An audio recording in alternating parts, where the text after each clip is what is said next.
భోజనం చేసిన తర్వాత గానీ, టిఫిన్ చేసిన తర్వాత గానీ కొందరు ఏం చేస్తారంటే వెంటనే వాటర్ తాగుతారు.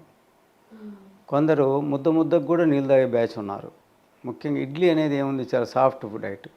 అది తినడానికి కూడా కొందరు ముద్ద ముద్దకి మంచినీళ్ళు తాగుతుంటారు.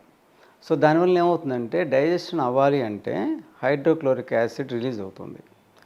ఈ హైడ్రోక్లోరిక్ యాసిడ్ రిలీజ్ అయిన తర్వాత డైజెషన్ చేద్దాం అనుకున్న టైంలో వాటర్ తాగడం వలన అది ఇండైజెషన్ అయిపోతుంది. ఎసిడిక్ నేచర్ ఉన్నటువంటి యాసిడ్స్ కాస్త ఆల్కలైన్స్ అయిపోతాయి.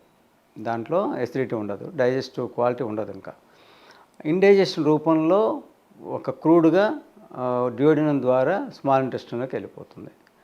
ఈ స్మాల్ ఇంటెస్టైన్ 5 మీటర్స్ ఉంటుంది. అదేం లాంగ్ పైప్ లాగా ఉండదు. లాంగ్ ఇంటెస్టైనే కానీ లాంగ్ పైప్ లాగా ఉండదు. అనేక మెలికలు తిరిగి ఉంటుంది. సో 5 మీటర్లు మన పొట్టలో మెలికలు తిరిగి ఉన్నటువంటి దీంట్లోకి డైటు సాఫ్ట్గా జ్యూస్ రూపంలో వెళ్ళాల్సిన పరిస్థితులు, అది హార్డ్గా వెళ్ళడం వలన అక్కడ జరగాల్సిన ప్రాసెస్ కూడా జరగదు. అక్కడ బాగా మెత్తగా డైజెషన్ వస్తే స్మాల్ ఇంటెస్టైన్లో నుంచి ప్రోటీన్స్, వైటమిన్స్, మినరల్స్ డిస్ట్రిబ్యూట్ అవుతుంటాయి బాడీకి.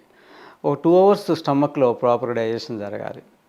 వీళ్ళు వాటర్ తాగడం వలన డైజెషన్ అవ్వకుండా వెళ్ళడం వలన అక్కడ గ్యాస్ డెవలప్ అవుతుంది. దాంతోపాటు యాసిడ్స్ రిలీజ్ అవుతాయి. సో దానివల్ల ఏమవుతుందంటే ఇండైజెషన్ ప్రాబ్లమ్స్ స్టార్ట్ అవుతాయి. మలబద్ధకానికి దారి తీయవచ్చు, మోషన్స్ అవ్వచ్చు, వామిటింగ్ సెన్సేషన్ రావచ్చు, బెల్చింగ్ పదే పదే తేపులు రావచ్చు. ఇలాంటి కారణాలు ఉంటాయి. అందువలన బాగా గుర్తుపెట్టుకోవాల్సిన విషయం ఏంటంటే తినేటప్పుడు మంచినీళ్ళు తాగకూడదు. తినడానికి ముందు గంట ముందు వాటర్ తాగొచ్చు, ఒక ½ లీటర్ తాగొచ్చు.